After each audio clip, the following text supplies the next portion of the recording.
এই প্রজেক্টটা হচ্ছে আমার খুবই কাছের একজন মানুষ, নিউ ইয়র্ক প্রবাসী নূর আঙ্কেল। তো ওই আঙ্কেলেরই প্লট। আঙ্কেল যখন আমাকে দেখাতে নিয়ে আসে প্লট নিয়ে, তার ড্রিম, তার স্বপ্ন সবকিছু শুনতে থাকি এবং কিভাবে একটা ড্রিম হোম বানানো যায় সেটা ভাবতে থাকি। তো চলেন আমরা আজকে গল্পটা শুরু করি।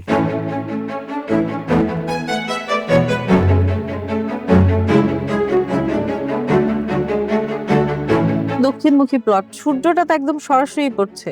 এটাই তো দক্ষিণমুখীর মজা, সূর্যটা দক্ষিণে হেলে পূর্ব থেকে পশ্চিমে অস্ত যায়। তো শীতে আপনার দরকার কি? Heat, light. গরমে আপনার দরকার কি? হচ্ছে ছায়া।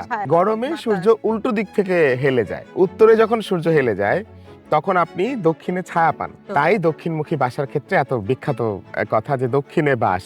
আপনি দক্ষিণমুখী নোরস ড্রিম প্রজেক্টে আসবেন একটা 200 ফিট রাস্তা দিয়ে, অথবা এখানে একটা 60 ফিট রাস্তা আছে। তো আপনি হয় 60 ফিট না হয় 200 ফিট রোড, এবং এই দুইটা রোডই 300 ফিটে কানেক্টেড। আপনার এই প্রজেক্ট থেকে আপনি বেরোলেন, ডানে হচ্ছে বৃহত্তম ফুড কোর্ট, বৃহত্তম ওয়াটার পার্ক, তারপরেরটা আবার বাংলাদেশ এবং এই সাউথ এশিয়ার বৃহত্তম শপিং মল, এবং পাশেই তো বিশ্ববিদ্যালয়গুলো, স্কুলগুলো আছেই। ফুড কোর্টটা তো পেলাম, কিন্তু আমি ডেইলি বাজারটা কোথায় করব? এখান থেকে ওই যে দেখা যাচ্ছে বিশাল একটা শপিং মল, দেখেন। তো আপনার বাসা থেকে বাজার দেখা যায়? জি জি, বাজার পুরোটাই বাজার প্রতিদিন। এটা কিন্তু বসুন্ধরা সিটি শপিং মল 2, অনেক গুরুত্বপূর্ণ। বাজার তো পেলাম, এখন বাচ্চাদের জন্য যদি আমি স্কুল, কলেজ বা বিশ্ববিদ্যালয়ের কথা চিন্তা করি, বা হসপিটাল, বাসায় তো মুরব্বীরা থাকবে, বা আমাদের ইমার্জেন্সি জন্য হসপিটালটা খুবই দরকার। হ্যাঁ, আমার মনে হয় পুরো বাংলাদেশের বিগেস্ট মেডিকেল সিটি হচ্ছে বসুন্ধরা মেডিকেল সিটি। সেটাও এই যে বাজার প্রতিদিন যে শপিং মলটা দেখা যাচ্ছে তারও আরো আগে biggest medical city in the country. এখন তো আপনি জানেন এভারকেয়ার থেকে শুরু করে পাশে ন্যাশনাল মেডিকেল কলেজ হসপিটাল, তার পাশে হচ্ছে US Bangla medical college hospital, এরপরে এখানে ইউআইও একদম ডিরেক্ট সোজা বের হলেই মেডিকেল কলেজ হসপিটাল। এছাড়া আপনি তো ইউনাইটেড গুলশান খুবই কাছে, আপনি জানেন এখান থেকে 100 ফিট দিয়ে। বসুন্ধরা যত মাটি আছে, মাটি কিন্তু ভালো না, এখানে সব মাটি খারাপ।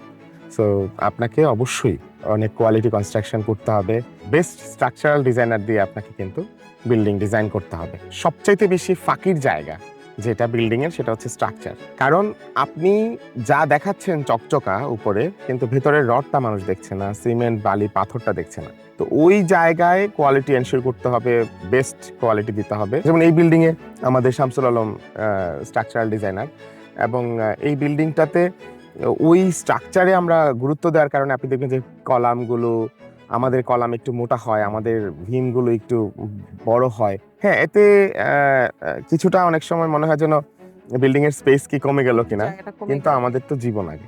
তো বেস্ট কোয়ালিটি কনস্ট্রাকশন এখানে আমরা করছি মাটির বিবেচনায়। এই বিল্ডিংটাই কি স্যার আমরা এখানে পাবো?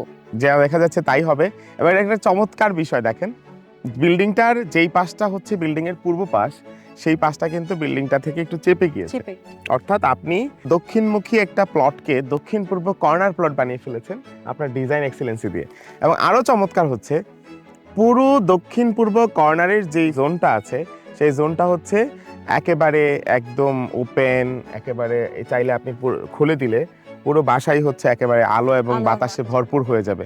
উনি যখন এটা সামনে থেকে এদিক থেকে কার্ভ করে নিয়েছে, ওই লাস্ট বারান্দাটাও কিন্তু দক্ষিণ এবং পূর্বের যে বেনিফিট সেটা পেয়েছে। এবং লাস্ট বারান্দা থেকে এই বারান্দার একটা গল্প আছে, আপনি দেখেন। ওই বারান্দায় যদি আপনি কেউ দাঁড়ায়, সে এখান থেকে দেখছে না, এই বারান্দায় যদি কেউ দাঁড়ায়, সে এখান থেকে দেখছে না। সো প্রত্যেকটা বারান্দার আলাদা স্টোরি আছে। পূর্বে বিল্ডিংটা চাপিয়ে দেওয়ার কারণে প্রত্যেকটা দক্ষিণ পূর্ব কর্নারের যে মজা, প্রত্যেকটা রুম পাচ্ছে। আপনি যদি বুঝতে পারেন আপনি কি বিক্রি করছেন, তাহলে নোরস ড্রিম অনেক হাই প্রাইস প্রোডাক্ট। তাহলে সবাইকে আমরা নোরস ড্রিমে তার ড্রিম হোম বানানোর জন্য বলতেই পারি অবশ্যই, কনফিডেন্টলি। সবাইকে নোরস ড্রিমে স্বাগত। সবাইকে নোরস ড্রিমে স্বাগত।